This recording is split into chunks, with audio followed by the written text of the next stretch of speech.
just work like hell. I mean, you just have to put in, 80 to 100 hour weeks every week. Gosh. And then a lot of work. All those things improve the odds of success. Okay.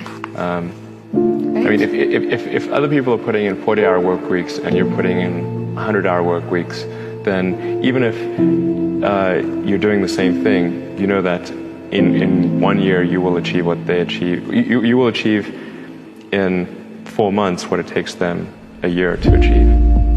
There's a friend of mine who's got a great saying about creating a company, which is trying to build a company and have it succeed is like eating glass and staring into the abyss. So, I mean, what tends to happen is it's sort of quite exciting for the first several months of starting a company, and then reality sets in. Things don't go as well as planned. Customers aren't signing up. The technology or the product isn't working as well as you thought. And then that can sometimes be compounded by a recession, and it can be very, very painful for several years. So I think, frankly, starting a company, I would advise people to have a high pain tolerance. There are a lot of negative things in the world. There's a lot of terrible things that are happening all over the world, all the time. There are lots of problems that need to get solved. There's lots of things that are miserable and kind of get you down. But life cannot just be about solving one miserable problem after another.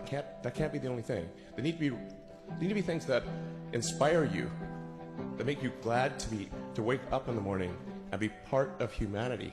This guy called Tsiolkovsky, one of the early Russian rocket scientists, the great saying, "Earth is the cradle of humanity, but you cannot stay in the cradle forever."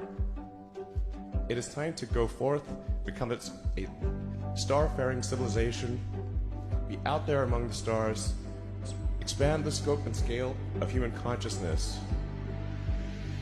I find that incredibly exciting. That makes me glad to be alive. One of the most difficult choices I've ever faced in life was in 2008. I think I had maybe $30 million left, or $30 or $40 million left in 2008. And I had two choices. I could put it all into one company, and then the other company would definitely die, or split it between the two companies. But if I split it between the two companies, then both might die. When you put your blood, sweat, and tears into creating something, building something, it's like a child. And so it's like, which one am I going to let one starve to death? I couldn't bring myself to do it, so I split the money between the two. Fortunately, thank goodness, they both came through.